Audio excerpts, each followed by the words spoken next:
जैसे कि आज मैं आप लोगों के साथ एप्लीकेशन गाउस लॉ का लेके आया हूँ। Electric field intensity due to a uniformly charged spherical shell. तो फर्स्ट हम लोग क्या करेंगे, यहाँ पे एक सर्कल ड्रॉ करेंगे। यहाँ पे एक सर्कल ड्रॉ करेंगे, ठीक है।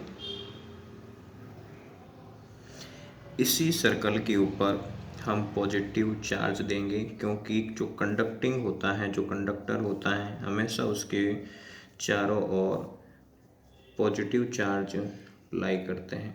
कौन से चार्ज लाई करते हैं? पॉजिटिव चार्ज लाई करते हैं। फिर उसी के चारों ओर हम एक गाउसियन सरफेस की भी एक इमेजिनेशन करते हैं, कल्पना करते हैं, जिस प्रकार मैं यहाँ पे आप लोगों के साथ करूँगा, इस प्रकार, ठीक है। ये हमारे गाउस लॉ के अकॉर्डिंग होता है, ठीक है ना। अब हम क्या करेंगे, इसी के ऊपर यहाँ से, इसके सेंटर से यहाँ पर हम r डिस्टेंस पर एक पॉइंट P को कंसीडर करते हैं, और जिस पॉइंट पर हम इलेक्ट्रिक फील्ड इंटेंसिटी निकालेंगे भी। फिर इसके बाद में हम क्या करेंगे, हम देखेंगे क्या डायरेक्शन इलेक्ट्रिक फील्ड इंटेंसिटी की। तो पॉजिटिव चार्ज है तो इससे थोड़ा इधर जाएगा, इससे दूर, ये मैं कई बार पहले भी बता चुका हूँ। तो ई वेक्टर, और मुझे एरिया वेक्टर भी कंसीडर करना है। तो एरिया वेक्टर में कहाँ कंसीडर करना होता है हमें? गाउसियन सरफेस पे करना होता है। तो मैं गाउसियन सरफेस के ऊपर भी कर लूँगा, यहाँ पे जो इसके परपेंडिकुलर हो जाएगा प्लेन के। तो बिल्कुल हम डी एस वेक्टर यूँ कंसीडर करेंगे। तो ये जो दोनों हैं वो आपस में एक दूसरे के पैरेलल हैं। तो पैरेलल की कंडीशन के अंदर जो एंगल बढ़ना चाहिए वो कितना बढ़ना चाहिए? Theta is equal to 0 degree. कितना बढ़ना चाहिए? Theta is equal to 0। तो थीटा इज इक्वल टू हमें 0 बढ़ना चाहिए। तो हमारा जो पॉइंट फर्स्ट है, वो पॉइंट फर्स्ट क्या है? जो हमारा केस फर्स्ट है, केस फर्स्ट ये है कि जब पॉइंट P इस गाउसियन, इनके कंडक्टिंग जो स्फीयर हैं इससे बाहर हो, तब इलेक्ट्रिक फील्ड इंटेंसिटी क्या होगी? When point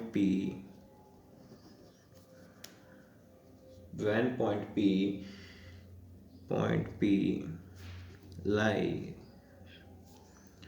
outside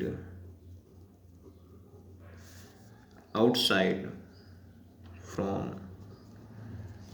conducting cell।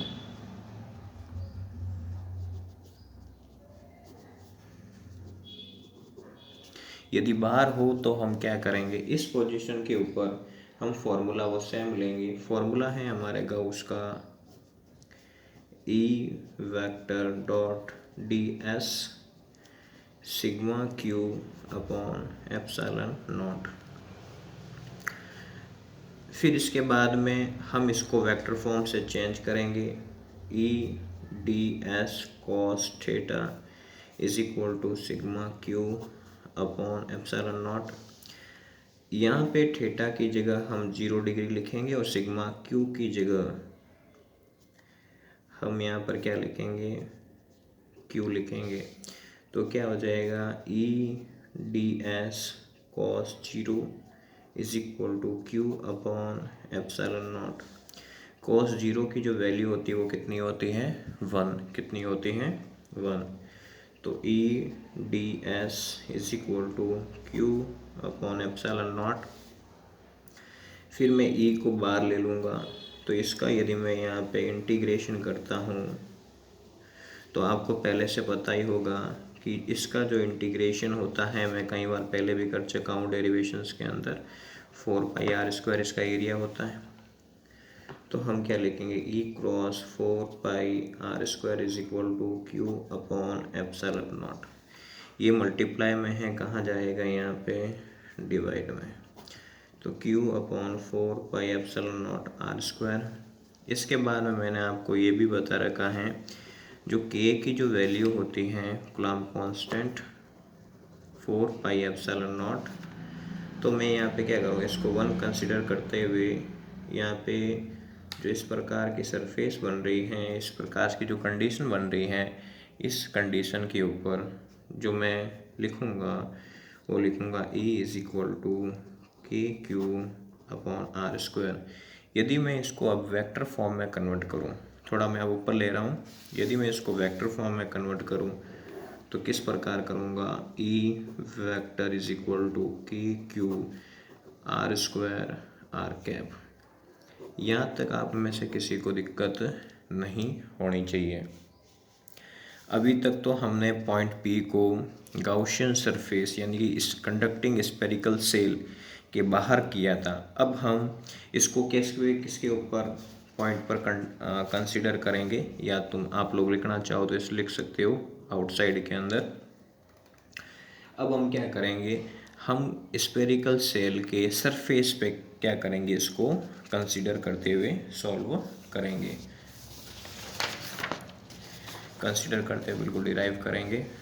तो अब जो सरफेस होगी वापस वो सेम आ जाएगी, वापस इसके ऊपर क्या है, प्लस चार्ज है। तो अब जो आर डिस्टेंस है पॉइंट पी हो जाएगा यहाँ पे, ठीक है। अब यदि मैं इस छोटे वाले के, मैंने यहाँ पे जो स्मॉल सर्किल है इसकी मैंने रेडियस यहाँ लिखी नहीं थी, वो थी कैपिटल आर। तो इसकी जो छोटे वाले की कितनी हो जाएगी यहाँ पे, कैपिटल आर। तो मिलाने का बात यह है कि यहाँ पे दोनों की अब रेडियस कैसी हो गई, यहाँ पे सेम हो गई। इस कंडीशन पे क्या हो गई, यहाँ पे सेम हो चुकी हैं।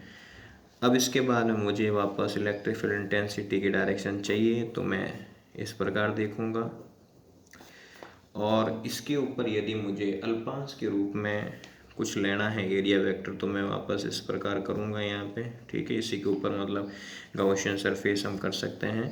तो हम इसको बिल्कुल डी एस वेक्टर इसके परपेंडिकुलर लेंगे, और जहाँ वापस आप लोग देख पा रहे हैं कि कंडीशन वो सेम ही बन रही है, तो थीटा वापस कितना कंसिडर कर सकते हो आप, 0, ठीक है। अब इसके बाद में जो हमारा जो केस 2 है, इसके according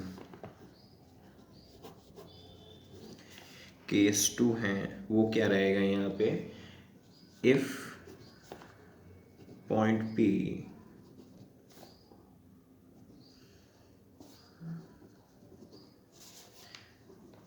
lies on surface of spherical cell,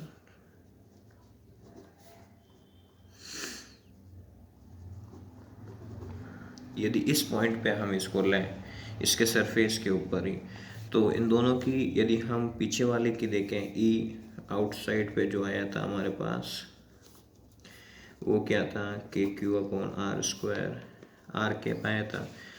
इसकी रेडियस यहाँ पे क्या है, सेम है। स्मॉल आर बराबर है किसके, यहाँ पे कैपिटल आर के, ये हमने देख लिया है। तो इसकी जगह मैं क्या लिखूँगा, ई सरफेस, इसकी रेडियस क्या हो जाएगी यहाँ पे, बराबर हो जाएगी आर स्क्वायर, और क्या आ जाएगा यहाँ पे आर कैप, जो क्या हो जाएगा यहाँ पे कांस्टेंट हो जाएगा। क्या हो जाएगा यहाँ पे, कांस्टेंट।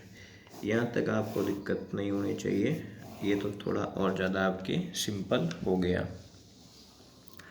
अब जो पॉइंट P है, अब वो हम कंडक्टिंग स्फेरिकल सेल के अंदर कंसिडर करेंगे। तो हमारा जो केस 3 है,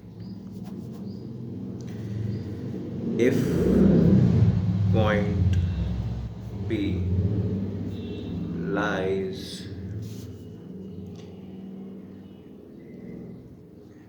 inside of a conducting sphere,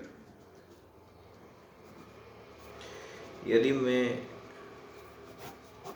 इसके अंदर इसको कंडक्ट करूं, मतलब लेट करूं, कंसिडर करूं, तो आपको ये चीज़ पता होनी चाहिए कि जैसे मान लो कि मैं आपको बना के दिखाता हूँ, ये तो हो गई हमारी कैपिटल आर, और मान लो कि अंदर यहाँ तक है ना, तो स्मॉल आर और यहाँ पे पॉइंट P, लेकिन जो कंडक्टिंग जो चार्ज होता है वो तो सेल के आउटर बॉडी पर होता है, अंदर तो होता ही नहीं है। तो ई मतलब ई क्या हो गया हमारे पास यहाँ पे, जी हो गया, जीरो हो गया, क्या हो गया, जीरो। तो हम क्या देंगे यहाँ पे कि अंदर कोई चार्ज होता नहीं है, तो ई इंटरनल या इनसाइड कितना हो जाएगा यहाँ पे, जीरो हो जाएगा। कितना हो जाएगा यहाँ पे, जीरो। यहाँ तक आप लोगों में से किसी को दिक्कत नहीं होनी चाहिए, ठीक है। अब यदि मैं इसके ऊपर ये ग्राफ लेता हूँ तो ग्राफ कैसे बनता है, देखो हमारे पास कंडीशंस कौन सी हैं। तो ई आउटसाइड के अकॉर्डिंग जो हमारे पास आया है वो है के क्यू अपॉन आर स्क्वायर। यदि मैं इसको कंसिडर करूँ ई इनवर्सली प्रोपोर्शनल 1/r²। अब इसके बाद दूसरी कंडीशन है मेरे पास सरफेस की, जो के Q upon capital R square है। और तीसरी कंडीशन है मेरे पास ए इंटरनल इक्वल टू 0। यदि मैं इसके अलोंग यहाँ पे ग्राफ ड्रॉ करूँ तो ये जो लाइन है वो स्मॉल आर बराबर कैपिटल आर को रिप्रेजेंट करेगा और ये हमें रिप्रेजेंट करेगा इलेक्ट्रिक फील्ड को। ये ई आउट और ई सरफेस मैंने आपको समय बताया ये क्या है, आपस में कांस्टेंट है, तो एक सीधी लाइन बिल्कुल आप ड्रॉ कर सकते हो, ठीक है। दूसरी कंडीशन आ रही है, ये कहने का मतलब है यदि ये बढ़ेगा तो ये घटेगा, डिक्रीज होगा। तो ऐसे डिक्रीजिंग की सिचुएशन को हम इस प्रकार बिल्कुल रिप्रेजेंट करते हैं, E inversely proportional upon are square. और ये जो है इसको हम इस प्रकार करेंगे और जो ई इंटरनल हो जाएगा वो क्या हो जाएगा यहाँ पे, जीरो। तो हमारा ये भी एक एप्लीकेशन है वो आज ख़त्म हो चुका है। धन्यवाद मित्रों, धन्यवाद।